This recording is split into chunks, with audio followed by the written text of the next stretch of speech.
उनको हम देख सकते हैं किस तरीके की जो मदद है वो दी जा रही है।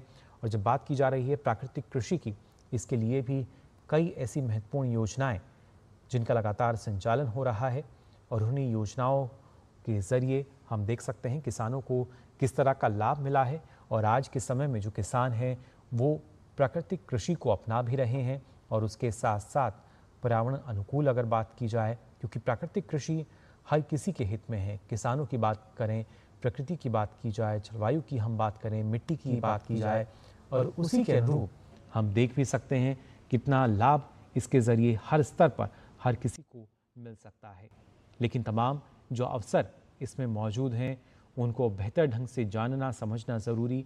और इसी कड़ी में हम देख रहे हैं फिलहाल प्रधानमंत्री नरेंद्र मोदी जिन्होंने इस प्रदर्शनी का अवलोकन किया जो कि प्राकृतिक कृषि पर आधारित है। उसके अलग अलग उत्पाद जो हैं वो यहाँ हमें नज़र आए और जानकारी लेते हुए यहाँ नज़र आ रहे हैं जो लोग हैं उनसे, जो किसान हैं, कि कैसे ये जो उत्पाद है ये महत्वपूर्ण रहता है, क्योंकि प्राकृतिक रूप से जो उत्पाद बना है ना सिर्फ स्वास्थ्य की दृष्टि से वो काफ़ी महत्वपूर्ण, बल्कि कैसे उसको हम समय रहते बाज़ार तक पहुंचा सकते हैं, उसमें क्या कुछ भूमिका होती है। कनेक्टिविटी पर सरकार का फोकस होगा और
इसी तैयार किए जा सकते हैं, क्योंकि सरकार हर स्तर पर मदद कर रही है।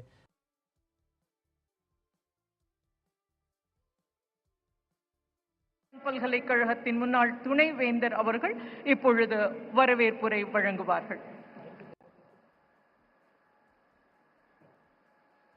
சான்றோர் நிறைந்த அவையை வணங்கி கொங்கு தமிழுக்கு சொந்தமான இந்த மண்ணில் சுவையான சிறுவாணி நீருக்கு சொந்தமான இந்த மண்ணில் வந்தாரை வரவேற்று வாழ வைக்கக்கூடிய இந்த கோவை தரணியில் நாங்கள் சென்று கோவைக்கு வந்து இந்த மாநாட்டை துவக்கி வைக்க வேண்டும் என்று கேட்டுக்கொண்ட பொழுது வாருங்கள் என்று தமிழிலே அழைத்து எங்கள் ஐவரையும் கட்டி அணைத்து நாங்கள் எடுத்து சென்ற ஒவ்வொரு பொருளையும் கவனமாக பார்த்து அவ்வளவு நுட்பமாக ஒவ்வொருவரிடமும் பேசி, உங்களுக்கு நன்றாக தெரியும், எங்கு சென்றாலும் தமிழை எடுத்துக்கொண்டு சென்று அங்கே மக்களுக்காக அர்ப்பணிக்கின்ற ஒரு பிரதமரை பார்க்கக்கூடிய இந்த கோவை மண்ணில் இங்கே வந்து இறங்கிய உடனேயே அழைத்தீர்கள், வந்துவிட்டேன் என்று தமிழிலே சொன்னார்கள். அவரை உங்கள் சார்பாகவும் கோவை மக்கள் சார்பாகவும் தென் மாநிலங்கள் சார்பாகவும் இருகரம் கூப்பி வரவேற்பதில் பெருமகிழ்ச்சி அடைகின்றேன்.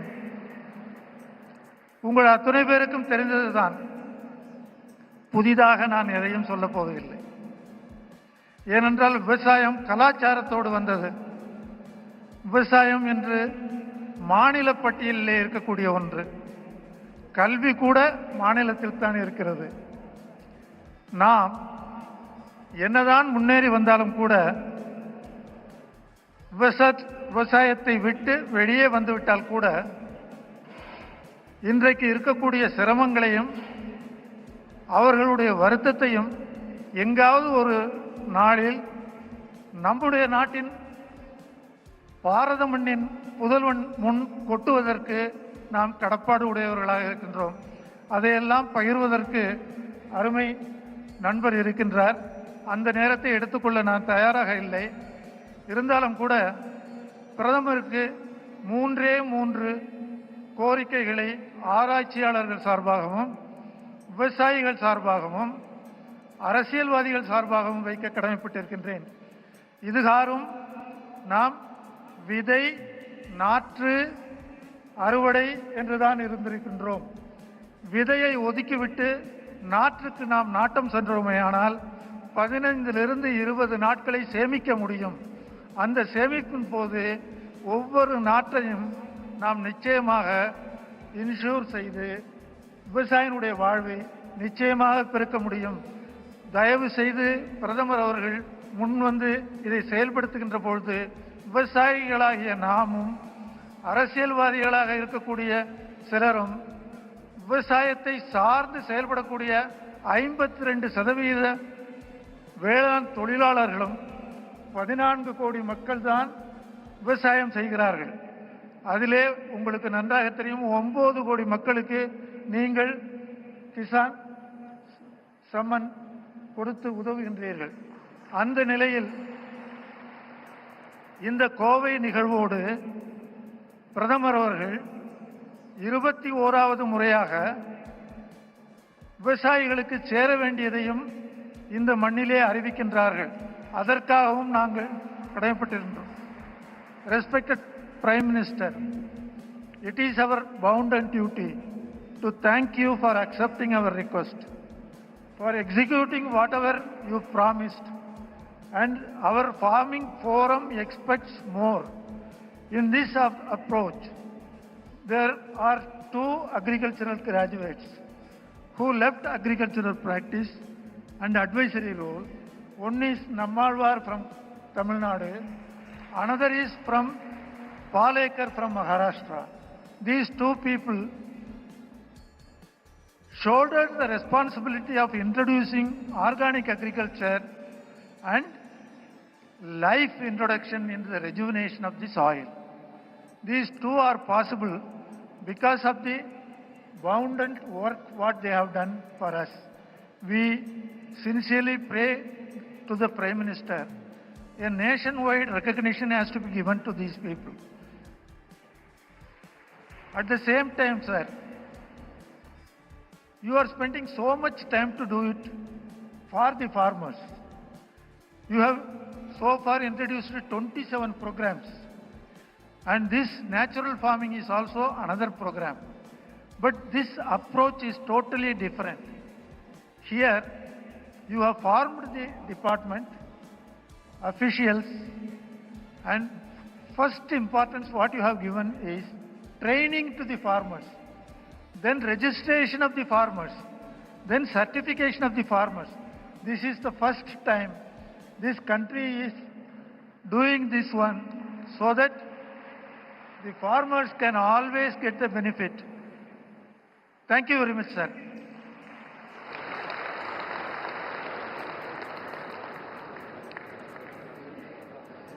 நன்றி டாக்டர் கே ராமசாமி அவர்களே. விவசாயிகளினுடைய பயிற்சி எப்படி இந்த பிரதம மந்திரியின் திட்டத்தினாலே நடைபெறுகிறது என்பதை வலியுறுத்தி கூறியதற்கு நன்றி தெரிவித்துக் கொள்கிறோம். அடுத்ததாக திரு PR பாண்டியன் அவர்கள், தலைவர், தமிழக அனைத்து உழவர் சங்கங்களின் ஒருங்கிணைப்பு குழு, இப்பொழுது தன்னுடைய நோக்க உரையை ஆற்றுவார்கள். தென்னிந்திய இயற்கை வேளாண்மை மாநாடு, அந்த மாநாட்டை ஒட்டி ஒரு மிகப்பெரிய அளவில் வரலாற்று முக்கியத்துவம் வாய்ந்த இயற்கை வேளாண்மை வெளிப்படுத்துகிற அரங்குகள் அமைக்கப்பட்டது. ஆகவே இது மாநாடு என்கிற பெயரில் துவங்கப்பட்ட மாநாட்டை பாரத பிரதமர் அவர்கள் நேற்று காலையில் 21வது PM கிசான் திட்டத்தையும் இந்த மேடையில் உழவர்கள் மத்தியில் துவக்கி வைப்பது என்று முடிவெடுத்து ஒரு முப்பெரும் மாநாடாக இந்த மாநாடை அலங்கரித்ததோடு மட்டுமல்ல, ஒட்டுமொத்தமாக தென்னிந்திய விவசாயிகளுக்கு ஒரு நம்பிக்கையும் துணிவையும் உருவாக்குகிற வகையில் எங்களை போன்ற சாதாரண விவசாயிகள் அழைத்த போது வருகிறேன் என்று சொல்லி பல்வேறு நெருக்கடியான காலகட்டத்தில் இந்த தமிழகத்திற்கு வருகிறது இந்த உழவர்களுக்கு ஒரு நம்பிக்கையை ஊட்டியிருக்கிற உலகமே வியந்து பார்க்கிற நமது பாரத பிரதமர் அவர்களை வருக வருக உங்களை வணங்கி மகிழ்கிறேன். இந்த நிகழ்ச்சியில் பங்கேற்றிருக்கிற மேதகு ஆளுநர் அவர்கள் தொடர்ந்து விவசாயிகளோடு ஒரு நட்பை பாராட்டி இந்த நிகழ்விலும் அவர் பங்கேற்று சிறப்பித்திருப்பதை நாங்கள் நன்றியோடு நினைவு கூர்ந்து வணங்கி மகிழ்கிறேன். இந்த நிகழ்வில் இந்த மண்ணின் மைந்தன் சாதாரண குடும்பத்தில் பிறந்து இன்றைக்கு மத்திய அமைச்சராக 2வது முறையும் தொடர்கிற பிரதமருக்கு ஒரு நம்பிக்கைக்குரிய இளைஞனாக தொடர்கிற எனது அருமை சகோதரர் மாண்புமிகு அமைச்சர் அவர்களே, நமது மரியாதைக்குரிய சட்டமன்ற உறுப்பினரும் பாரதிய ஜனதா கட்சியினுடைய மாநில தலைவருமான மரியாதைக்குரிய அண்ணன் நயினார் நாகேந்திரன் அவர்களே, எனக்கு முன்னதாக உங்களின் சார்பில் பிரதமரிடம் கோரிக்கைகளை முன்மொழிந்து எங்களை வழிநடத்துகிற ஆசானாக இருந்து இந்த மாநாட்டை வெற்றிகரமான மாநாடாக நடத்தி முடித்துவதற்கு உதவி புரிந்திருக்கிற முன்னாள் வேளாண் பல்கலைக்கழகத்துடைய துணைவேந்தர் மரியாதைக்குரிய முனைவர் கே ராமசாமி அவர்களே, அல்லும் பகலும் 8 மாத காலமாக இந்த மாநாட்டை மிக சிறப்பாக நடத்த வேண்டும் என்கிற பல்வேறு இடையூறுகளை எல்லாம் தகர்த்தெறிந்து வெற்றிகரமாக மாநாட்டை நடத்தி முடிப்பதற்கு அயராது பாடுபட்டிருக்கிற நமது ஒருங்கிணைப்பாளர் அண்ணன் வாழை கருப்பையா அவர்களே, இந்த நிகழ்ச்சியிலே பங்கேற்றிருக்கிற உழவர் பெருமக்களே, உங்கள் பாதந்தொட்டு வணங்கி நான் உங்களுக்கு வரவேற்க கடமைப்பட்டிருக்கிறேன். இந்த மாநாடு நம்மாழ்வார் அவர்களுடைய கொள்கையை அவருடைய கனவை நினைவாக்குகிற விதமாக நமது பாரத பிரதமர் அவர்கள் இங்கே வந்திருக்கிறார்கள். அவர் மீது மிகுந்த நம்பிக்கை தமிழக விவசாயிகளுக்கு இருக்கிறது. காரணம், தமிழ்நாட்டில் காவிரி பிரச்சனை 50 ஆண்டு காலம் தொடர்ந்தது. இடையிலே நடுவர் மன்றம் அமைக்கப்பட்டது. இறுதி தீர்ப்பு உச்சநீதிமன்றம் நடுவர் மன்றத்தை தீர்ப்பை உறுதி செய்தது. அதனை அரசிதழில் வெளியிட்டு காவிரி மேலாண்மை ஆணையம் அமைக்கப்பட்டு இன்றைக்கு தமிழகத்துடைய உரிமை சட்டப்பூர்வமாக மீட்கப்பட்டிருக்கிறது என்றால் அது பிரதமர் மோடிஜி அவர்களை சாரும் என்பதை இந்த நேரத்தில் நான் நன்றியோடு நினைவுபடுத்த விரும்புகிறேன். அது மட்டுமல்ல, ஜல்லிக்கட்டு என்பது தமிழ்நாட்டின் கலாச்சார பண்பாடுகளில் ஒன்று. அது ஒரு வீர விளையாட்டு. இளைஞர்கள் மட்டுமல்ல, கால்நடையும் விழிப்புணர்வை உருவாக்குகிற அந்த ஜல்லிக்கட்டு போட்டியை உச்ச நீதிமன்றம் நிரந்தர தடை விதித்தது. ஆனால் தமிழக இளைஞர்கள் விவசாயிகளுடைய உணர்வுக்கு மதிப்பளித்து உச்ச நீதிமன்ற தீர்ப்பிற்கு ஒரு அவசர சட்ட முன்வடிவு கொண்டு வந்து அந்த சட்டத்தின் மூலமாக உச்ச நீதிமன்ற தீர்ப்பையே முடிவுக்கு கொண்டு வந்து ஜல்லிக்கட்டுக்கு தமிழகத்திற்கு சிறப்பு அனுமதியை பெற்று தந்த மாண்புமிகு பாரத பிரதமர் அவர்களே, இந்த நேரத்தில் நான் நன்றியோடு நினைவு கூறுகிறேன். இப்படி எண்ணற்ற திட்டங்கள் நாங்கள் நன்றியோடு இந்த நேரத்தில் நினைவு கூற கடமைப்பட்டிருக்கிறேன். பிரச்சனைகள் ஏராளம். எங்களுக்கு அரசியல் கிடையாது. நன்றியோடு நினைவு கூறுவது எங்களது பெருந்தன்மை. அது மட்டுமல்ல, காவிரி டெல்டா பாதுகாக்கப்பட்ட வேளாண் மண்டலம் அதை அறிவிக்க வேண்டும் என்று நாங்கள் தென்னிந்திய பசுமா தீர்ப்பாயத்தில் 2015 வழக்கு தொடர்ந்து 2016 பிரதமர் அவர்கள் நீதிமன்றத்திலேயே கொள்கை முடிவெடுத்து காவிரி டெல்டாவில் பேரழிவு திட்டங்களை அனுமதிக்காது எனது மத்திய அரசு விரைவில் காவிரி டெல்டா பாதுகாக்கப்பட மண்டலமாக அறிவிக்கப்படும் என்று அறிவித்தார். அது மட்டுமல்ல, 2019 டெல்லி மாநகரம் சென்று காவிரி டெல்டாவை மீட்டெடுக்க வேண்டும், பாதுகாக்கப்பட்ட மண்டலமாக அறிவிக்க வேண்டும் என்று நாங்கள் போராடிய போது எங்கள் தமிழகத்தின் மூத்த பாராளுமன்ற உறுப்பினரை அழைத்து உங்கள் தமிழக விவசாயிகளை நம்பிக்கையோடு போக சொல்லுங்க, காவிரி டெல்டா பாதுகாக்கப்பட்ட வேளாண் மண்டலமாக அறிவிக்கப்படும் என்கிற நம்பிக்கையோடு செல்லுங்கள் என்று சொல்லி 2020 தமிழ்நாடு அரசு அறிவிப்பதற்கு ஒப்புதலை தந்த மாபெரும் தலைவராக இன்றைக்கு பிரதமர் வந்திருக்கிறார். இன்றைக்கு மிகுந்த நம்பிக்கையோடு காத்திருக்கிறோம். நம்மாழ்வார் அவர்கள் இயற்கை விவசாயத்தையும் இன்றைக்கு மண்ணையும் பாதுகாப்பதற்கு பாரம்பரிய வேளாண் முறைகளையும் அறிமுகப்படுத்தி செயல்பட்டவர். அவர் மறந்து விட்டார். ஆனால் அவருடைய கொள்கைகள் இன்றைக்கு உலகம் முழுமையிலும் எடுத்துச் செல்ல வேண்டிய தேவை இருக்கிறது. தேசம் தழுவிய அளவில் அதற்கான ஒரு கொள்கை திட்டம் வகுக்க வேண்டியிருக்கிறது. அவர் ஒரு நம்மாழ்வாருடைய கொள்கை மண் மலட்டுத்தன்மையாகிவிட்டது. மண்ணில் உற்பத்தி செய்யக்கூடிய உணவுப் பொருட்கள் நஞ்சாகிவிட்டது. உணவை உண்டாலே பல்வேறு நோய் தாக்குதலுக்கு ஆளாகக்கூடிய கடு நெருக்கடி ஏற்பட்டிருக்கிறது. இந்த நெருக்கடியிலிருந்து தீர்வு காண வேண்டும் என்பதற்காக நம்மாழ்வார் வகுத்து கொடுத்த கொள்கையை நமது பாரத பிரதமர் அவர்களிடம் நம்பிக்கையோடு சமர்ப்பிக்க இருக்கிறோம். அந்த கொள்கைகளை பாரத பிரதமர் அவர்கள் மத்திய அரசு கொள்கை வடிவம் எடுத்து இந்த மண்ணையும் மக்களையும் விவசாயிகளையும் பாதுகாப்பதற்கு நீங்கள் முன்வர வேண்டும் என்று நாங்கள் வலியுறுத்த கடமைப்பட்டிருக்கிறோம். இந்த கோவை மண்டலம் மேற்கு தொடர்ச்சி மலையினுடைய அடிவாரத்தில் இருக்கிறது. இந்த மேற்கு தொடர்ச்சி மலை கேரளாவில் துவங்கி அது பல மாநிலங்கள் வழியாக செல்லுகிறது. ஆனால் இந்த காலநிலை மாற்றத்திற்கு அடிப்படையாக இருப்பது இந்த மேற்கு தொடர்ச்சி மலைவளம் தான். எனவே இந்த மலைவளத்தை பாதுகாக்க வேண்டும். மலையில் வாழக்கூடிய விளைநிலங்களை நோக்கி மனிதர்களையே கொள்ளுகிறது, விவசாயிகளையும் கொள்ளுகிறது, உழவர் பெருமக்களுடைய உழைப்பையும் சுரண்ட பார்க்கிறது. எனவே விலங்குகள் தேவை, வனங்கள் தேவை, விவசாயிகளையும் பாதுகாக்க வேண்டிய பொறுப்பும் கடமையும் நமது பாரத பிரதமருக்கு இருக்கிறது என்பதை அவர் பாதம் தொட்டு வணங்கி நான் கடமையாக முன்வைக்க கடமைப்பட்டிருக்கிறேன். மேற்கு தொடர்ச்சி மலைவளத்தை பாதுகாத்து விவசாயிகளை உழவர்களையும் பாதுகாத்து அந்த விலங்கினங்கள் மனிதர்களை அழிப்பதிலிருந்து பாதுகாப்பதற்கு ஒருங்கிணைந்த சட்டம் கொண்டு வர வேண்டும்.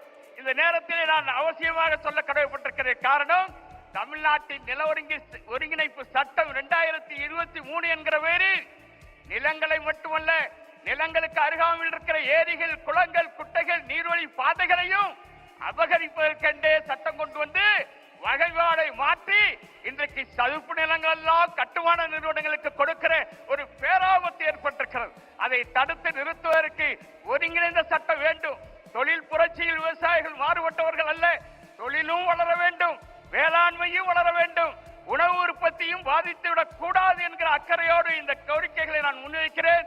இந்த மகான் நம்மாழ்வார் அவர்களுடைய நினைவை போற்றுகிற வகையில் உங்கள் ஆட்சி காலத்தில் அவருக்கு பாரத ரத்னா விருது வழங்கி நீங்கள் கௌரவப்படுத்த வேண்டும் என்று நான் வலியுறுத்துகிறேன். நமது மரியாதைக்குரிய பாரதிய ஜனதா கட்சியும் இதற்கான தீர்மானத்தை ஏற்கனவே முன்மொழிந்திருக்கிறது. அதனை நீங்கள் ஏற்று எங்களுடைய இந்த மாநாட்டின் தீர்மானமாக பாரத ரத்னா விருது கொடுப்பதன் மூலம் இயற்கை விவசாயமும் பாரம்பரிய வேளாண் முறையும் உலகெங்கும் பரவ செய்யும். காரணம், பிரதமர் கொரோனா தொற்றில் அவர்களே பகிரங்கமாக அறிவித்தார்கள், உலகமே உணவு உற்பத்தியில் பின்னடைந்து விட்டது, ஆனால் இந்தியாவில் பொருளாதார உலகம் வீழ்ந்து விட்டது. இந்திய பொருளாதாரத்தை மீட்டெடுத்தவர்கள் இந்திய உழவர்கள், சிறு குறு விவசாயிகள் என்று பகிரங்கப்படுத்தியவர் நமது பிரதமர். அது மட்டுமல்ல, கொரோனாவில் உலகமே உணவுக்கு தட்டுப்பாடு ஏற்பட்ட போது இந்திய விவசாயிகளும் தமிழக விவசாயிகளும் உற்பத்தி செய்த உணவை பல நாடுகளுக்கு வழங்குகிற வாய்ப்பை இந்திய உழவர்கள் கொடுத்தார்கள் என்று நம்மளை பாராட்டியவர் நமது பிரதமர். நான் இன்றைக்கு சொல்லுகிறேன், இந்த விவசாயிகளை பாதுகாப்பதற்கு பயிர் காப்பீடு திட்டத்தை விவசாயிகள் பயனளிக்கிற வரையில் செயல்படுத்த வேண்டும். இப்பொழுது நீங்கள் கிசான் திட்டத்தையும் துவக்கி வைக்க இருக்கிறீர்கள். தமிழ்நாட்டில் 60% நிலங்கள் குத்தகை விவசாயிகள், அவர்களுக்கும் கிடைக்கிற பயன் வருகிற வகையில் இந்த PM கிசான் திட்டத்தை செயல்படுத்த வேண்டும் என்று கேட்டு வாய்ப்புக்கு நன்றி கூறி நிறைவு செய்கிறேன். நன்றி, வணக்கம்.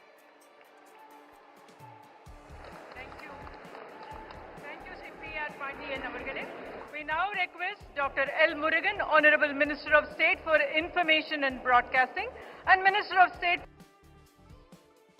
for Parliamentary Affairs, to deliver his speech.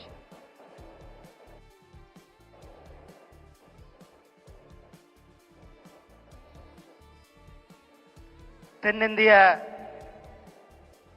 இயற்கை விவசாயிகளுடைய மாநாட்டிற்கு, அதேபோல விவசாய சன்மான நிதியாக 21வது தவணையை வழங்க வருகை தந்திருக்கின்ற மாண்புமிகு பாரத பிரதமர் மரியாதைக்குரிய திரு நரேந்திர மோடிஜி அவர்களே, மரியாதைக்குரிய தமிழகத்தினுடைய ஆளுநர் ஐயா RN ரவி அவர்களே, சட்டமன்ற உறுப்பினர் அண்ணன் நயினார் அவர்களே, விவசாய சங்கத்தினுடைய தலைவர்கள் ஐயா ராமசாமி அவர்களே, வாழை கருப்பசாமி அவர், அண்ணன் பாண்டியன் அவர்களே, அண்ணன் பார்த்தசாரதி உள்ளிட்ட விவசாய சங்கத்தினுடைய நிர்வாகிகள், உங்கள் அனைவருக்கும் என்னுடைய அன்பு கலந்த வணக்கத்தை தெரிவித்துக் கொண்டு, மாண்புமிகு பிரதமர் திரு நரேந்திர மோடிஜி அவர்கள் பீகார்ல மிகப்பெரிய ஒரு வெற்றியை பெற்றுவிட்டு, ஒரு வரலாற்று சிறப்புமிக்க வெற்றியை பெற்றுவிட்டு இன்றைக்கு நம்ம இடத்துல வந்திருக்கிறார்கள். அவருக்கு தமிழகத்தின் சார்பில் நாம் எல்லாம் மிகப்பெரிய ஒரு வரவேற்பை கொடுப்போம். சகோதரர்களே, நம்முடைய மாண்புமிகு பிரதமர் திரு நரேந்திர மோடிஜி அவர்கள் விவசாயிகளுடைய நலனுக்காக ஒவ்வொரு விவசாயிக்கும் தமிழ்நாட்டில், இந்தியாவில் 11 கோடி விவசாயிகள், தமிழ்நாட்டில் 22 லட்சம் விவசாயிகள், நம்மளுடைய கோயம்புத்தூர்ல 46,000 விவசாயிகளுக்கு வருடத்திற்கு 6,000 ரூபாய் நேரடியாக கொடுத்து கொண்டிருக்கிறார். நம்மளுடைய மாண்புமிகு பிரதமர் திரு நரேந்திர மோடிஜி அவர்கள் விவசாயிகளுடைய நண்பனாக, விவசாயிகளுடைய தோழனாக, விவசாயிகளுடைய உற்ற நண்பனாக இருந்து கொண்டிருக்கிறார்கள். இந்த நிகழ்ச்சியில உங்கள் சார்பாகவும், தமிழகத்தின் சார்பாகவும், உங்கள் அனைவரின் சார்பாகவும் மாண்புமிகு பிரதமருக்கு நான் மிகப்பெரிய நன்றியையும் வணக்கையும் வாழ்த்துக்களையும் தெரிவித்துக் கொண்டு விடைபெறுகிறேன். நன்றி, வணக்கம். ஜெய்ஹிந்த், Jai Bharat.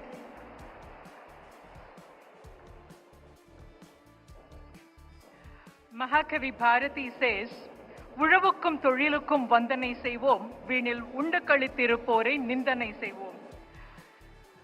Dear Prime Minister, we would like to quote the Tirukkural you have referred in your speech. தாளாற்றி தந்த பொருளெல்லாம் தக்கார்க்கு வேளாண்மை செய்தற் பொருட்டு. True to this kural, माननीय प्रधानमंत्री जी, किसान कल्याण के लिए हमारा पीएम के द्वारा किसान सम्मान निधि योजना 2019 में बनाया गया है. As a part of this PM Kisan Samman Nidhi, a landmark initiative ensuring direct income support to millions of farmers' families, and the money is credited annually directly to the farmer's account to a tune of rupees 6,000. இந்த திட்டத்தின் மூலமாக இதுவரை 20 தவணைகளாக நம்முடைய விவசாயிகளின் குடும்பங்களுக்கு 3,90,000 கோடி நிதி வழங்கப்பட்டிருக்கிறது. Launched in 2019, in the last 20 installments, PM Kisan has released more than 3,90,000 crore rupees. We now request our Honorable Prime Minister to release the 21st installment, through which more than 18,000 crore will be released to about 9,000 crore farmers. Our Honorable Prime Minister will now release the 21st installment on the click of a button.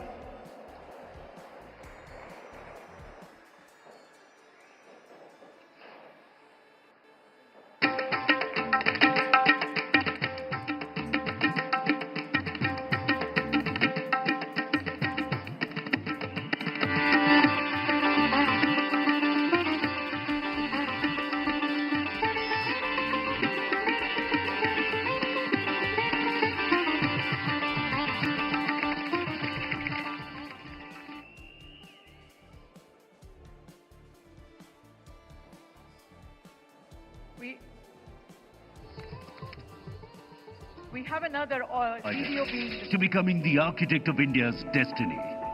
The farmers of India are stepping into a new era, powered by renewed strength, dignity and confidence. Across the country, from seed to soil, from fields to marketplace, farmers' empowerment is taking a new shape. Inspired by the visionary leadership of Prime Minister Shri Narendra Modi ji, who is relentlessly working to build a holistic, future-ready agricultural ecosystem, where every farmer is not just a food producer, but a true nation builder in New India.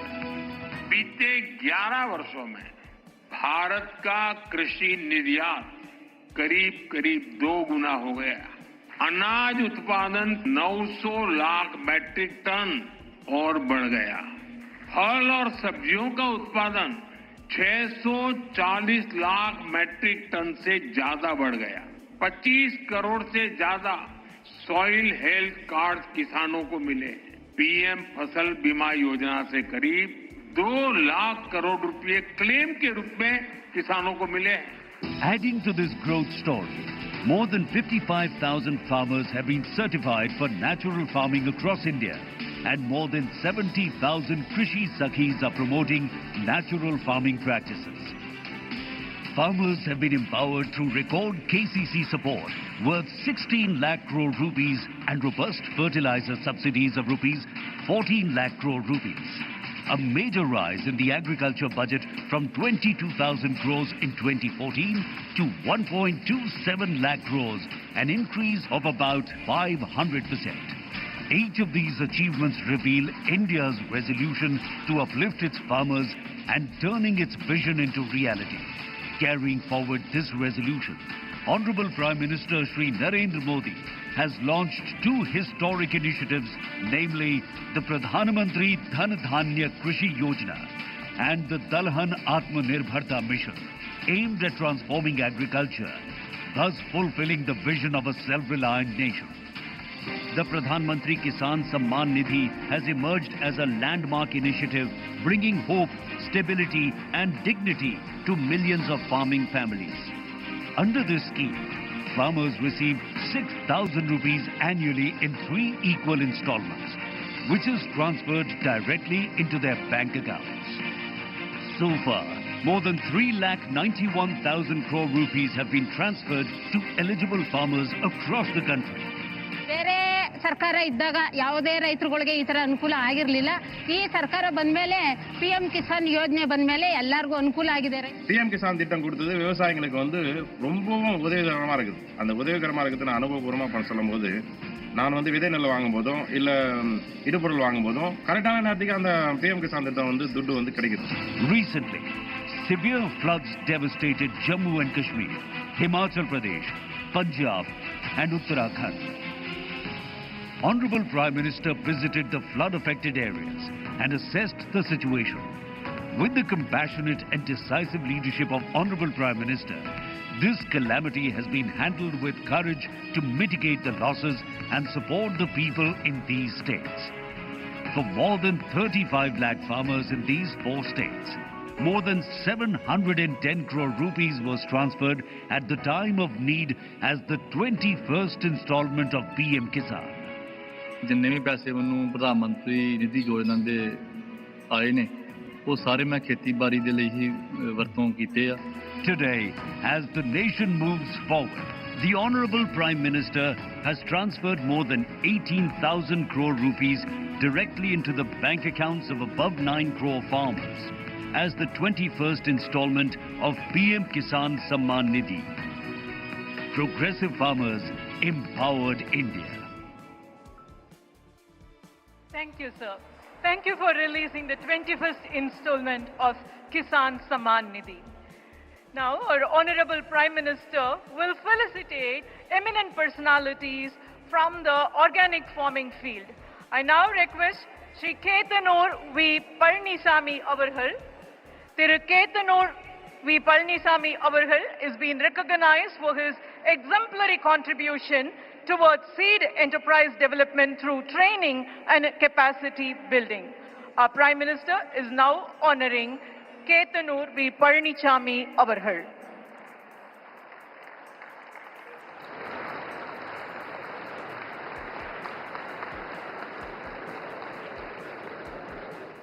அடுத்ததாக நேச்சுரோபத் திரு சித்தர் அவர்கள்.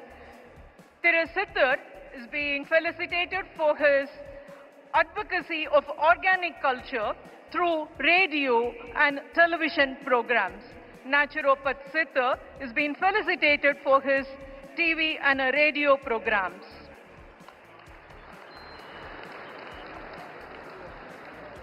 Thiruji Tangavel avargal.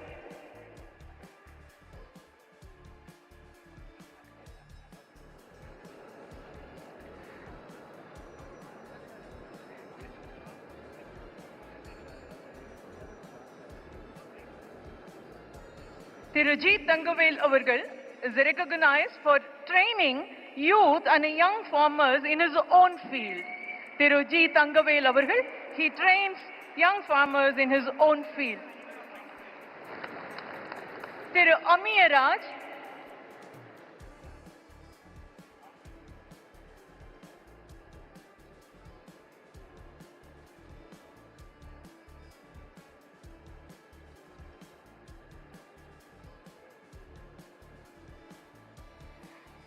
Thiru Amiyaraj is recognized for his contribution in banana diseases management.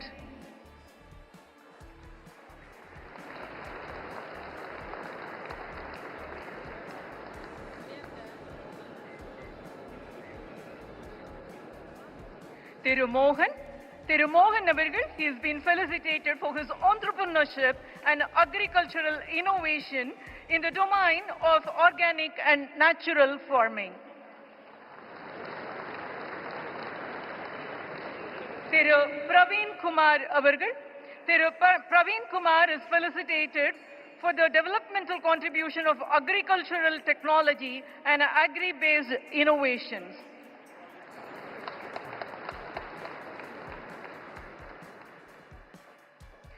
Thiru Linesh Avargal.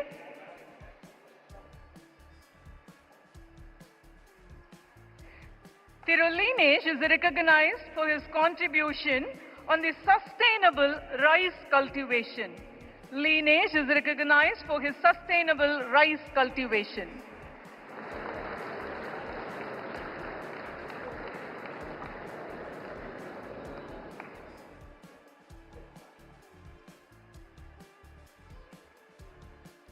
Thank you, sir. It's always nice to hear our Prime Minister quote Tirukkural or the poetries from the Tamil literature. For a change, may I introduce you by referring to a Tirukkural, sir? Surundrum erpinnadu ulagam adanal urandum urave thalai, which means दुनिया कई तरह की काम करती है, ये सबके कृषि के पीछे है, इसलिए चाहे कितना ही कष्ट हो, खेती है सबसे महत्वपूर्ण है, says Thiruvalluvar. We also remember how you once quoted Neerindri Amayadu Ulahu, and to emphasize that, Nammalvar, the organic farmer, organic scientist whom we call as Velana Vinyani, he quotes that Nuni Veetukku, Nadu Maatukku, Adi Katukku, to create a sustainable soil, to empower the soil. Sir, we are all now eager to listen to you, sir.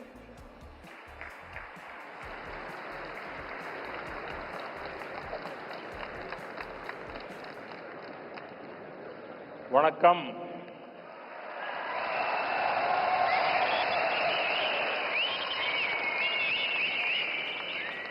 मंच पर विराजमान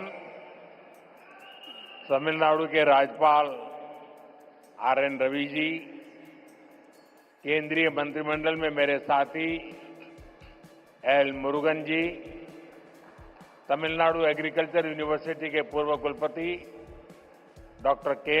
रामासामी जी, अलग अलग कृषि संगठनों से आए गणमान्य सभी महानुभाव, अन्य उपस्थित जनप्रतिनिधिगण, मेरे प्यारे किसान भाइयों और बहनों, और देश भर में डिजिटल टेक्नोलॉजी के माध्यम से लाखों किसान हमारे साथ जुड़े हुए हैं।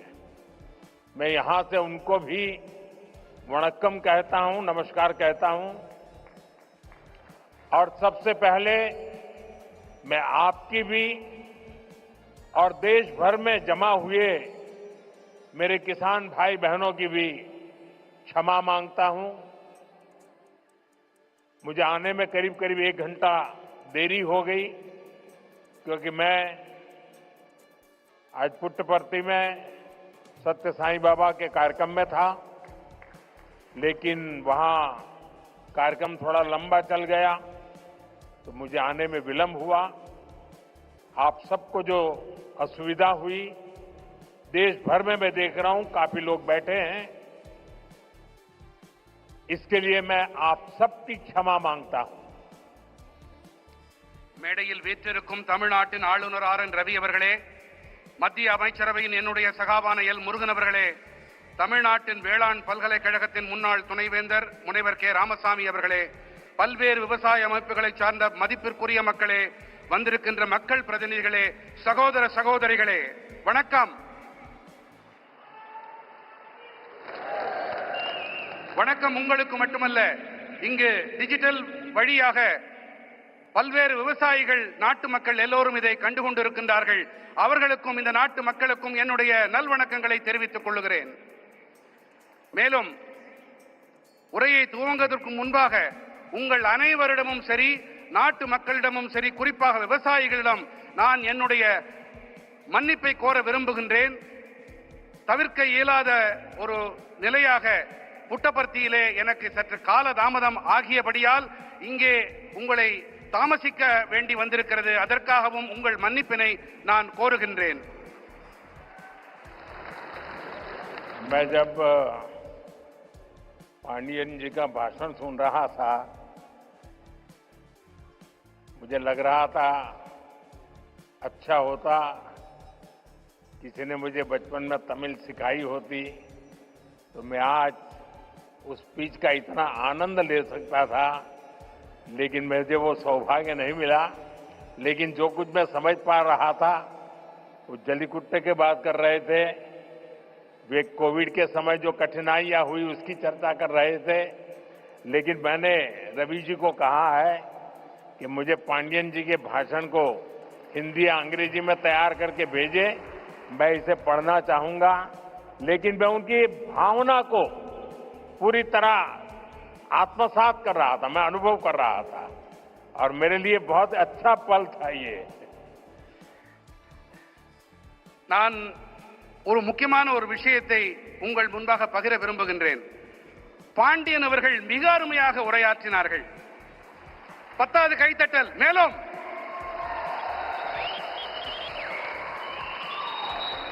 அவருடைய உரையை தமிழிலே இருந்ததால் என்னால் முழுமையாக புரிந்து கொள்ள முடியவில்லை. சிறுவயதில் நான் தமிழையும் கற்றிருக்கலாமே என்று அடிக்கடி நினைப்பதுண்டு. இன்று பாண்டியன் அவர்களுடைய உணர்வு மயமான இந்த உரை அந்த முழுமையாக அதை புரிந்து கொள்ள முடியவில்லை என்றாலும் அந்த உணர்வு என்னை தொட்டது. மாண்புமிகு ஆளுநர் ரவி ஐயா அவர்களிடம் நான் விண்ணப்பித்திருக்கிறேன். பாண்டியன் அவர்கள் ஐயாவுடைய உரையை அதனை ஹிந்தி மொழியிலே அல்லது ஆங்கிலத்திலே மொழியாக்கம் செய்து எனக்கு தெரிவித்துக் கொடுக்குமாறு அவரிடம் விண்ணப்பித்திருக்கிறேன். जब मैं यहां मंच पे आया तो मैं देख रहा था काफी किसान भाई बहन वो अपना गमछा घुमा रहे थे, तो मुझे लग रहा था कि बिहार की हवा मेरे आने से पहले पहुंच गई है। நான் இங்கே மேடையிலே வந்தபோது பல விவசாய வேளாண் குடிமக்கள் தங்களுடைய மேல் துண்டை அவர்கள் சுழற்றிக் கொண்டிருந்தார்கள். பீகாருடைய காற்று இங்கேயும் வீசுகிறதோ என்று என் மனம் அவாவியது.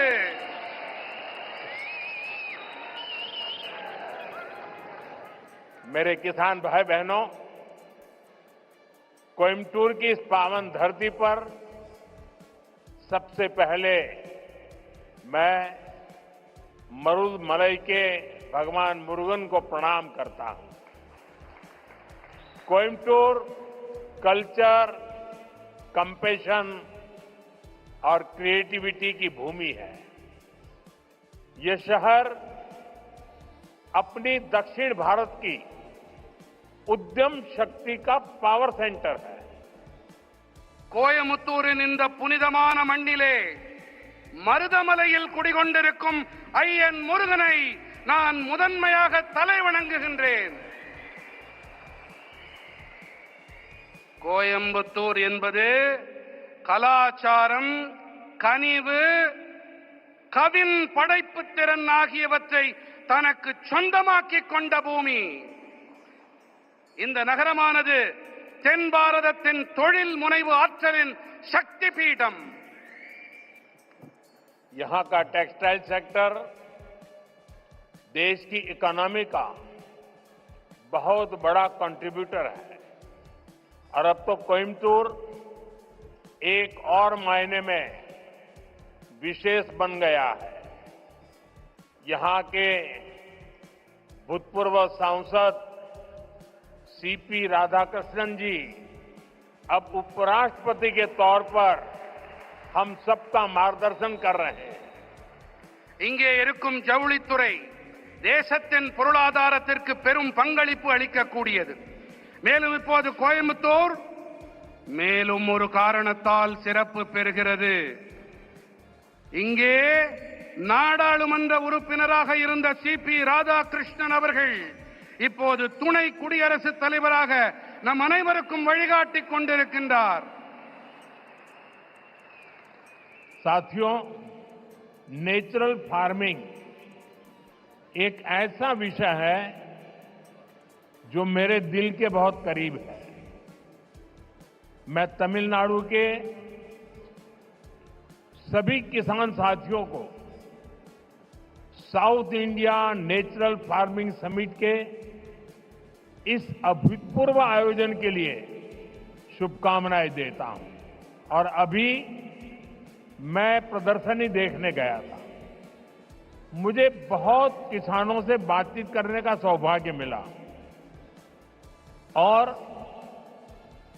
कोई मैकेनिकल इंजीनियरिंग करके पीएचडी करके खेती कर रहा है, कोई नासा में चंद्रयान का काम करते करते छोड़ करके खेती कर रहा है और खुद खेती करता है। इतना ही नहीं, अनेक किसानों को वो तैयार कर रहे हैं, नौजवानों को ट्रेन कर रहे हैं।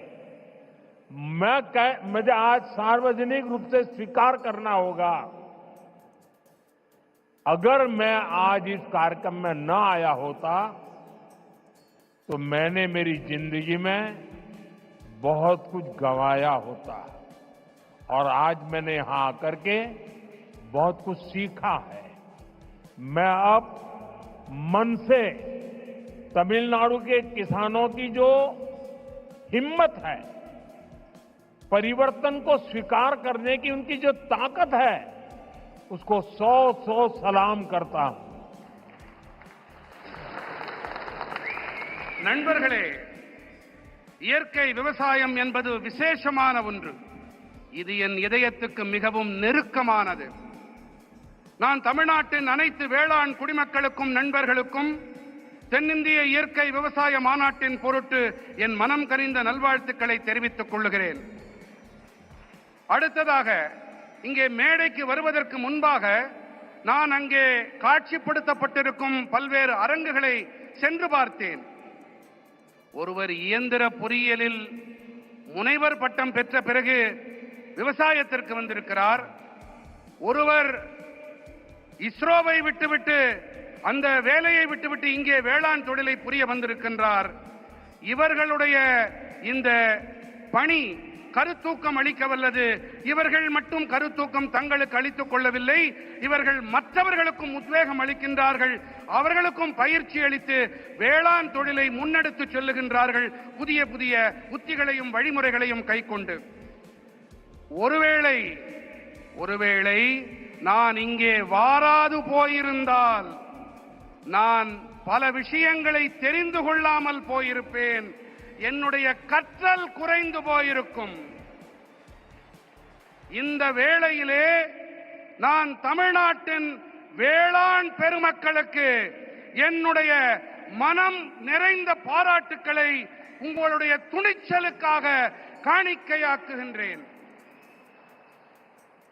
यहां किसान भाई बहन, एग्रीकल्चर साइंटिस्ट, इंडस्ट्री से जुड़े साथी, स्टार्टअप और इनोवेटर सब एक साथ जुटे हैं। मैं आप सभी का बहुत बहुत अभिनंदन करता हूं. இங்கே வேளாண் சகோதர சகோதரிகளும் விவசாய அறிவியலாளர்களும் தொழில் துறையோடு இணைந்த நண்பர்களும் ஸ்டார்ட் அப்புகளும் புதுமைகள் கண்டுபிடிப்பாளர்களும் ஒன்றாக இணைந்திருக்கின்றார்கள். நான் உங்கள் அனைவருக்கும் என் வாழ்த்துக்களை தெரிவித்துக் கொள்ளுகின்றேன். साथियों, आने वाले वर्षों में मैं भारत की खेती में कई बड़े बदलाव होते देख रहा हूं. भारत नेचुरल फार्मिंग का ग्लोबल हब बनने के रास्ते पर है. हमारी बायोडायवर्सिटी एक नया आकार ले रही है. देश के युवा भी अब एग्रीकल्चर को एक मॉडर्न स्केलेबल अपॉर्चुनिटी के रूप में देख रहे हैं। इससे देश की रूरल इकोनॉमी को बहुत बड़ी ताकत मिलने जा रही है। நண்பர்களே, வரவிருக்கின்ற ஆண்டுகளிலே பாரதத்தின் வேளாண் துறையில் பல பெரிய மாறுதல்கள் ஏற்படவிருப்பதை நான் காண்கின்றேன். பாரதம் இயற்கை விவசாயத்தின் உலகளாவிய மையப்புள்ளியாக ஆகும் பாதையிலே பயணிக்க தொடங்கி இருக்கின்றது. நம்முடைய உயிரி பன்முகத்தன்மை ஒரு புதிய வடிவத்தை எடுத்து வருகின்றது.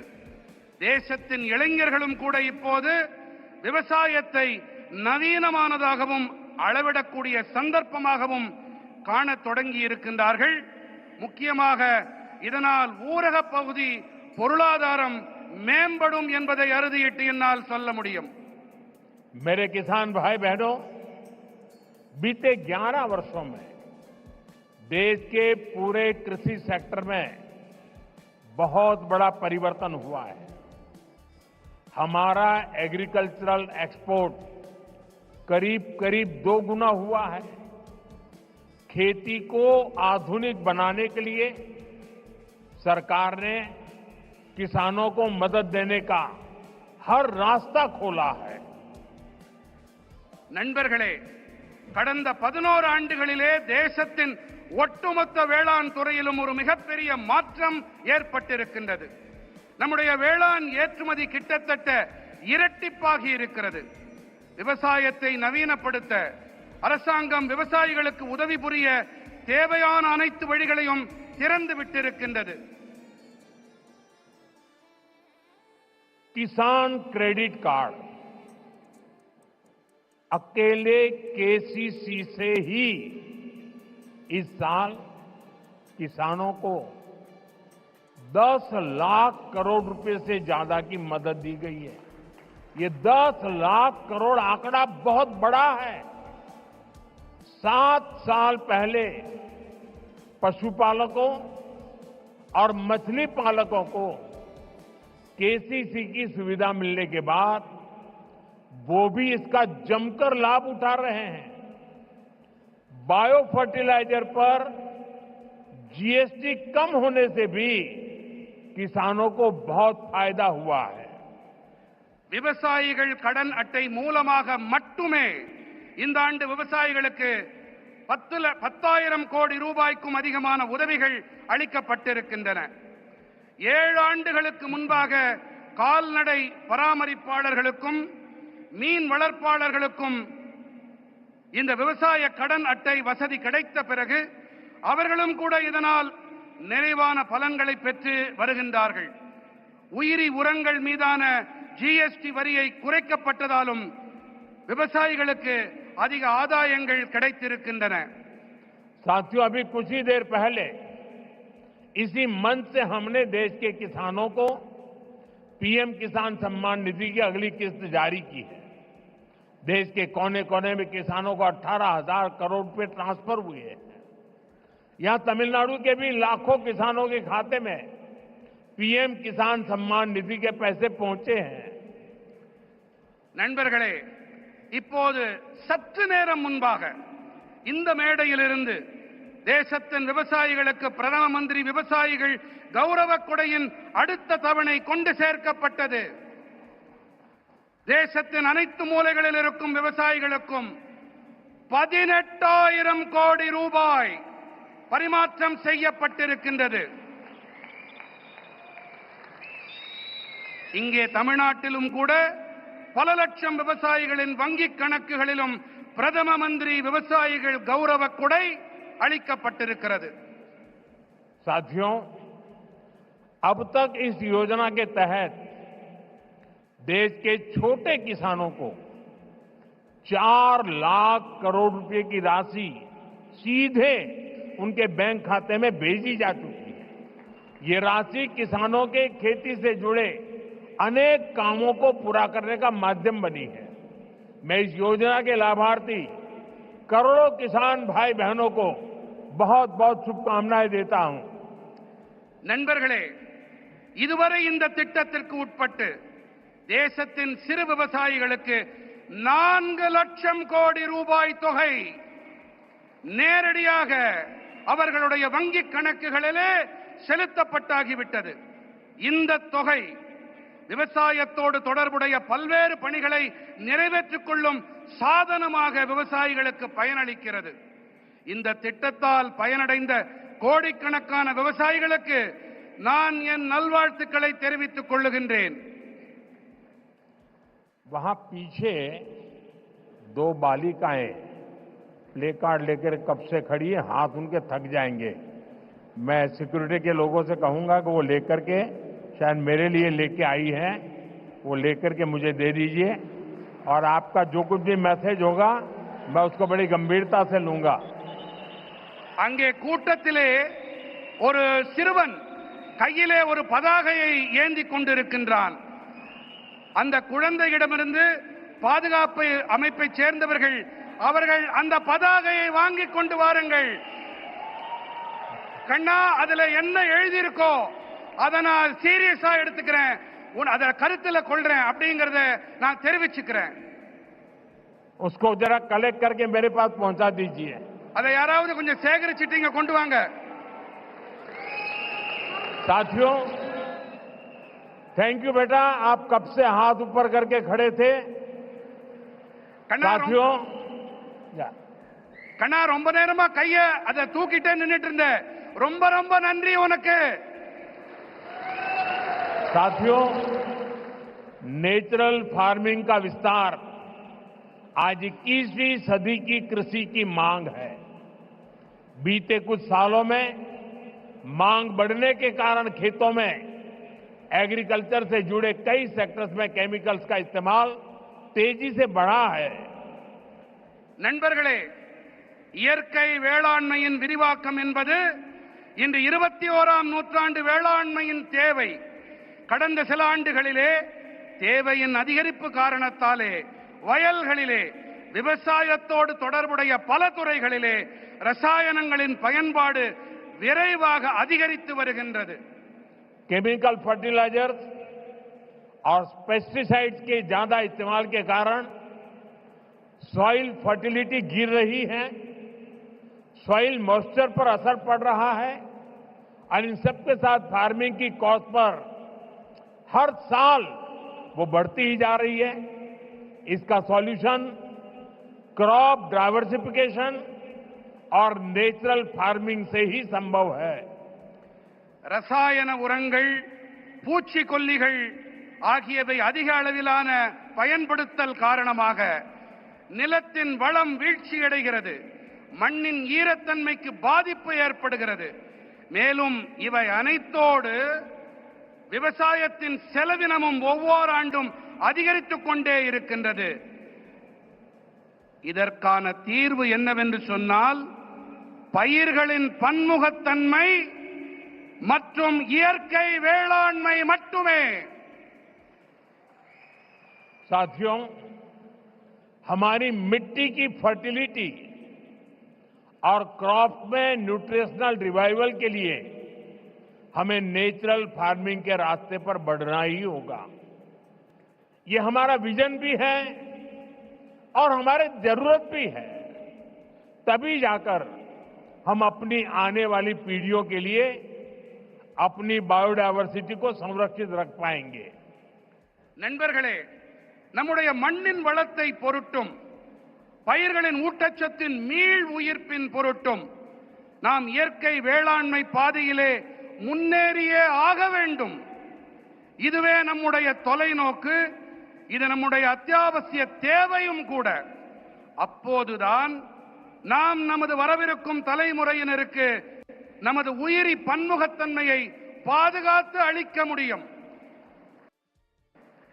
नेचुरल खेती हमें क्लाइमेट चेंज, मौसम में हो रहे बदलाव का सामना करने में मदद करती है. यह हमारी मिट्टी की सेहत को स्वस्थ रख सकती है और इससे लोगों को नुकसान करने वाले केमिकल से भी बचाया जा सकता है. आज का ये आयोजन इसी दिशा में एक बहुत बड़ी भूमिका निभाने जा रहा है. இயற்கை வேளாண்மையானது சூழல் மாற்றம், பருவநிலையில் ஏற்பட்டு வரும் மாற்றத்தை எதிர்கொள்ள நமக்கு பேருதவியாக இருக்கின்றது. இது நமது மண்ணின் நலத்தையும் ஆரோக்கியமாக வைத்திருக்க உதவுகின்றது. மேலும் இதனால் மக்களுக்கு தீங்கு விளைவிக்கும் வேதிப் பொருட்களிலிருந்து தற்காத்துக் கொள்ள முடிகின்றது. இன்றைய இந்த மாநாடு இந்த திசையினிலே மிகப்பெரிய பங்களிப்பை அளிக்க இருக்கின்றது. साथियों, हमारी सरकार भारत के किसानों को नेचुरल फार्मिंग के लिए भी बहुत प्रोत्साहन दे रही है। एक वर्ष पहले केंद्र सरकार ने national mission on natural farming की शुरुआत की थी। इससे लाखों किसान जुड़ चुके हैं। நண்பர்களே, நமது அரசாங்கம் பாரதத்தின் விவசாய பெருமக்கள் இயற்கை வேளாண்மையை மேற்கொள்ள நிறைய ஊக்கமளித்து வருகின்றது. ஓராண்டுக்கு முன்பாக மத்திய அரசு இயற்கை விவசாய தேசிய நோக்கினை தொடங்கி வைத்தது. இதன் காரணமாக லட்சோப லட்சம் விவசாயிகளால் ஒன்றிணைய முடிந்தது.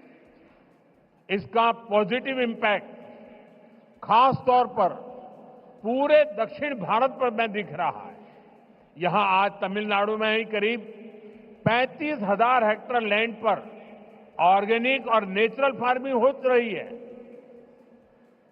இது ஏற்படுத்திய ஆக்கப்பூர்வமான தாக்கத்தை குறிப்பாக மொத்த தென் பாரதத்திலும் நன்கு காண முடிகிறது. இங்கே தமிழ்நாட்டிலும் கூட சுமார் 35,000 ஹெக்டேர் அளவு நிலத்தில் இயற்கை வேளாண்மை மேற்கொள்ளப்பட்டு வருகின்றது. साथियों, नेचुरल फार्मिंग भारत का अपना स्वदेशी विचार है। यह हमने कहीं से इंपोर्ट नहीं किया है, यानी हमारी ट्रेडिशन से जन्मा है। हमारे पूर्वजों ने तपस्या करके इसको तैयार किया है और ये हमारे पर्यावरण के अनुकूल है। நண்பர்களே, இயற்கை வேளாண்மை பாரதத்தின் சொந்தமான சுதேசி கருத்து. இதை நாம் எங்கிருந்தும் யாரிடமிருந்தும் பெறவில்லை, இறக்குமதி செய்யவில்லை.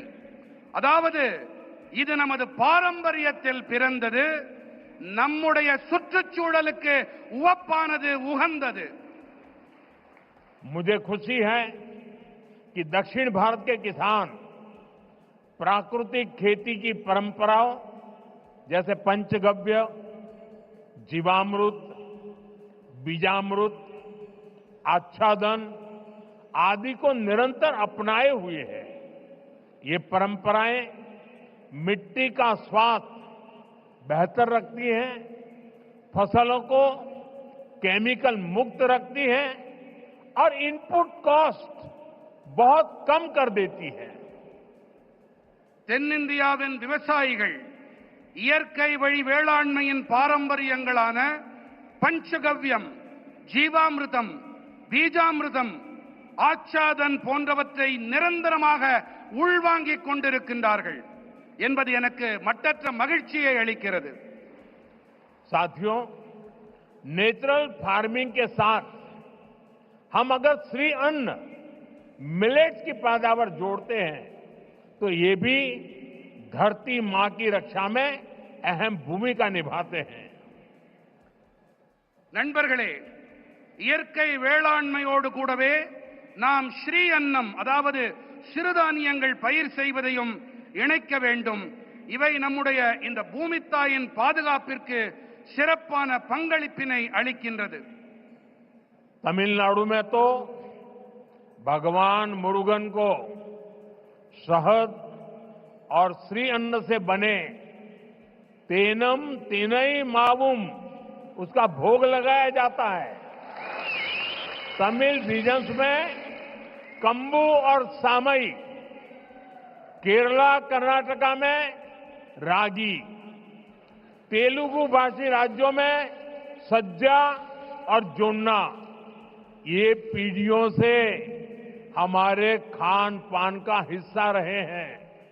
நம்முடைய தமிழ்நாட்டிலே முருகப்பெருமானுக்கு தேனும் தினைமாவையும் நிவேதன பொருட்களாக நாம் படைக்கின்றோம். தமிழ்நாட்டிலே கம்பும் சாமையும் கேரளத்திலே ராகி, தெலுங்கு பேசும் பகுதிகளிலே சஜ்ஜா மற்றும் ஜொன்னா ஆகியவை பல தலைமுறைகளாக நம்முடைய உணவு பழக்கத்தோடு ஒன்று கலந்தவை. हमारी सरकार का प्रयास है कि हमारा ये सुपर फूड दुनिया भर के बाजारों तक पहुंचे और वैश्विक बाजार में इनकी पहुंच बढ़ाने में natural farming, chemical free farming को भी इसकी भी बहुत बड़ी भूमिका है. इसलिए मैं समझता हूं इस समिट में इससे जुड़े प्रयासों पर भी अवश्य चर्चा होनी चाहिए. நம்முடைய அரசின் முயற்சி என்னவென்றால் நமது இந்த சூப்பர் உணவானது உலகெங்கிலும் இருக்கும் சந்தைகள் வரை சென்று சேர வேண்டும் என்பதுதான். மேலும் உலகளாவிய சந்தைகளிலும் இவற்றின் வீச்சினை அதிகரிக்க இயற்கை வேளாண்மை, ரசாயனங்கள் இல்லா வேளாண்மை ஆகியவற்றுக்கு மிகப்பெரிய பங்களிப்பு இருக்கின்றது. ஆகையினால்தான் இந்த மாநாட்டிலே இதோடு தொடர்புடைய முயற்சிகள் தொடர்பாகவும் கண்டிப்பாக விவாதங்கள் நடைபெற வேண்டும் என்று நான் விரும்புகிறேன், கருதுகிறேன். साथियों, मेरा एक आग्रह मोनोकल्चर के बजाय मल्टी कल्चर कृषि का भी रहा है. हमें इसकी प्रेरणा दक्षिण भारत के कई क्षेत्रों से मिलती है. நண்பர்களே, ஒற்றை பயிருக்கு பதிலாக பல்வகை பயிர் வேளாண்மை இருக்க வேண்டும் என்பதே என்னுடைய ஆழமான விருப்பம். இதற்கான கருத்தூக்கம், உத்வேகம் தென் பாரதத்தின் பல பகுதிகளில் இருந்து நமக்கு கிடைக்கின்றது. अगर हम केरला या कर्नाटका के हिली एरियाज में जाए तो हम मल्टी स्टोरी एग्रीकल्चर के उदाहरण दिखते हैं. एक ही खेती में नारियल, सुपारी और फ्रूट प्लांट्स होते हैं. इनके नीचे मसालों और काली मिर्च की खेती होती है. यानी छोटे से हिस्से में ही इतनी सारी चीजों को पूरी व्यवस्था बनाकर उगाया जा सकता है. यही नेचुरल फार्मिंग का भी मूल दर्शन है. நாம் கேரளம் அல்லது கர்நாடகத்தின் மலைப்பாங்கான பகுதிகளுக்கு சென்றோமேயானால் அங்கே பல்லடுக்கு வேளாண்மையை நம்மால் காண முடியும். ஒரே வயலிலே தென்னை, பாக்கு, பழமரங்கள் ஆகியவை இருக்கும். இவற்றுக்கு இடையே கீழே ஊடுபயிராக மசாலா பொருட்கள், மிளகு போன்றவை பயிர் செய்யப்படுகின்றன. அதாவது ஒரு சின்ன பகுதியிலேயே கூட இத்தனை பயிர்களுக்கும் நிறைவான ஏற்பாடுகளை செய்து பயிர் செய்விக்க முடியும். இதுதான் இயற்கை வேளாண்மையின் அடிப்படை கோட்பாடு. खेती के इस मॉडल को हमें पान इंडिया लेवल पर आगे ले जाना है. मैं राज्य सरकारों से भी कहूंगा कि वो इस पर विचार करें कि कैसे हम इन प्रैक्टिस को देश के अलग अलग भूभागों में लागू कर सकते हैं. விவசாயத்தில் இந்த மாதிரியை நாம் இந்தியா நெடுக கொண்டு செல்ல விரும்புகின்றோம். இதன் மீது கவனத்தை செலுத்த வேண்டும் என்று நான் மாநில அரசுகளிடம் வேண்டிக் கொள்ளுகின்றேன். அதாவது எப்படி இந்த வழிமுறைகளை தேசத்தின் பல்வேறு பகுதிகளிலும் அமல் செய்வது என்பதை நாம் ஆராய வேண்டும். साथियों, साउथ इंडिया एग्रीकल्चर की एक लिविंग यूनिवर्सिटी रहा है.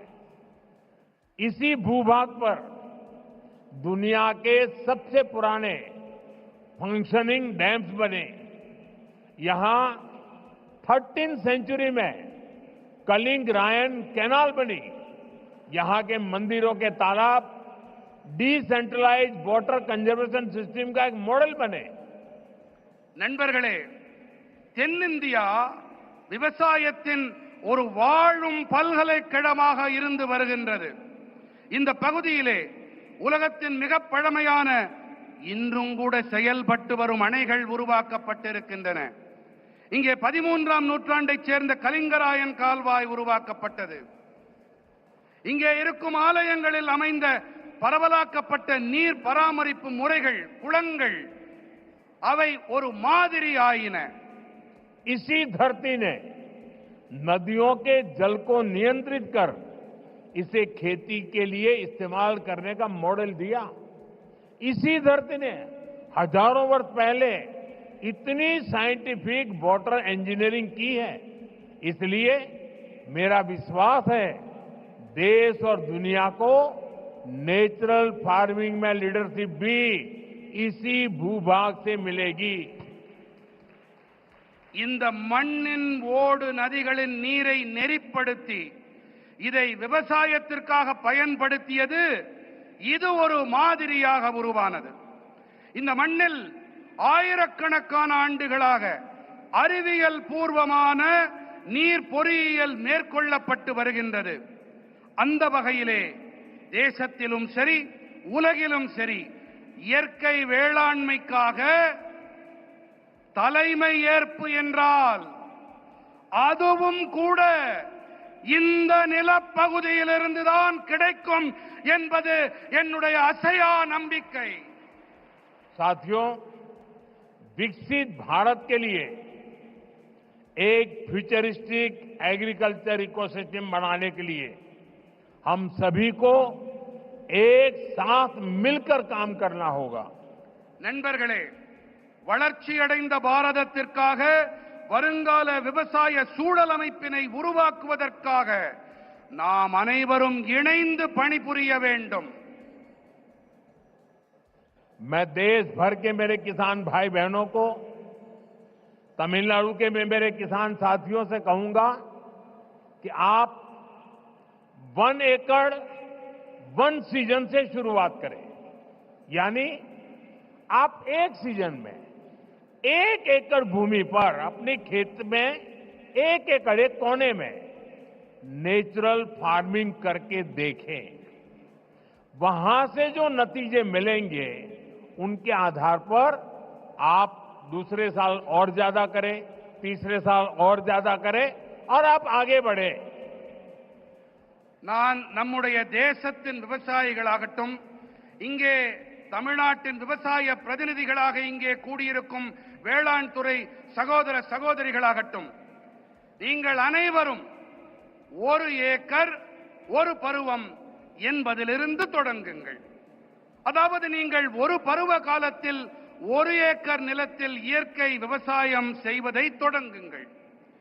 அதிலிருந்து உங்களுக்கு என்ன பலன்கள், என்ன விளைவுகள் கிடைக்கிறதோ அதை பொறுத்து விரிவாக்கம் செய்யுங்கள் என்று நான் என்னுடைய விவசாய சகோதர சகோதரிகளிடம் கேட்டுக்கொள்ளுகின்றேன். मैं सभी साइंटिस्ट और रिसर्च इंस्टीट्यूशन से भी आग्रह करूंगा कि नेचुरल फार्मिंग को एग्रीकल्चर करिकुलम का मुख्य हिस्सा बनाएं. आप गांव में जाकर किसानों के खेत को अपनी लैब बनाएं. हमें हर हाल में नेचुरल फार्मिंग को साइंस बैक्ड मूवमेंट बनाना होगा. இயற்கை விவசாயத்தை வேளாண் பாடத்திட்டத்தில் முக்கியமான பங்காக ஆக்குங்கள். கிராமங்களுக்கு சென்று விவசாயிகளின் வயல்களை உங்களுடைய பரிசோதனை கூடங்களாக ஆக்குங்கள் என்று நான் அனைத்து அறிவியலாளர்களிடமும் ஆய்வு நிறுவனங்களிடமும் வேண்டிக் கொள்ளுகின்றேன். நாம் எப்படியாவது நாம் இயற்கை விவசாயத்தை அறிவியல் சார்புடைய இயக்கமாக ஆக்க வேண்டும். नेचुरल फार्मिंग के इस अभियान में राज्य सरकारों और एफपीओज की बड़ी भूमिका और बहुत बड़ी भूमिका है. बीते कुछ सालों में देश में 10,000 किसान उत्पाद संघ एफपीओज बने हैं. இயற்கை விவசாயத்தின் இந்த இயக்கத்திலே மாநில அரசுகள் மற்றும் விவசாயிகள் உற்பத்தியாளர் சங்கங்களின் பங்களிப்பு மகத்தானது. கடந்த சில ஆண்டுகளிலே தேசத்தில் 10,000 விவசாயிகள் உற்பத்தியாளர் அமைப்புகள் உருவாகி இருக்கின்றன. एफपीओ के सहयोग से हम किसानों के छोटे छोटे समूह क्लस्टर्स बनाए. वहीं पर सफाई, पैकिंग, प्रोसेसिंग की सुविधा दें और इनेम जैसे ऑनलाइन बाजार से सीधे जोड़े। इससे प्राकृतिक खेती से जुड़े किसानों को और लाभ होने की संभावना होगी। விவசாயிகள் உற்பத்தியாளர்கள் சங்கங்களின் உதவியோடு நாம் விவசாயிகளின் சின்ன சின்ன குழுக்களை உருவாக்கி இருக்கின்றோம். அவர்களுக்கு சுத்தப்படுத்தல், பேக்கிங், பதப்படுத்தல் வசதிகளை செய்து தர வேண்டும். மின்னணு சந்தை போன்ற இணையவழி சந்தைகளோடு நேரடியாக இணைக்க வேண்டும். இதன் வாயிலாக இயற்கை வேளாண்மையோடு இணைந்த விவசாயிகளுக்கு மேலும் லாபம் கிடைக்கும் சாத்தியக்கூறுகள் உண்டாகும். जब हमारे किसान का पारंपरिक ज्ञान, विज्ञान की ताकत और सरकार का समर्थन तीनों जुड़ जाते हैं तो किसान भी समृद्ध होगा और हमारी धरती मां भी स्वस्थ रहेगी. நமது விவசாயிகளின் பாரம்பரியமான ஞானம், அறிவியலின் பலம், அரசாங்கத்தின் ஆதரவு ஆகிய இந்த மூன்றும் இணையும் போது விவசாயிகளும் வளம் பெறுவார்கள், தன்னிறைவு அடைவார்கள். அதோடு கூடவே நம்முடைய பூமி தாயும் ஆரோக்கியமாக இருக்கின்றாள். साथियों, मेरा पक्का विश्वास है ये समिट और खास करके हमारे किसान भाई बहनों ने जो नेतृत्व दिया है, इस समिट से देश में नेचुरल फार्मिंग को एक नई दिशा मिलने वाली है. यहां से नए आइडियाज, नए सॉल्यूशंस निकलेंगे. इसी उम्मीद के साथ मैं आप सभी को फिर से बहुत बहुत शुभकामनाएं देता हूं. बहुत बहुत धन्यवाद. எனக்கு ஒரு நம்பிக்கை இருக்கின்றது, மிகப்பெரிய நம்பிக்கை. அது என்னவென்று சொன்னால், இங்கே ஆர்வத்தோடு இந்த மாநாட்டிலே பங்கெடுப்பதற்காக வந்திருக்கும் வேளாண் பெருமக்களும் சரி, உங்களுக்கு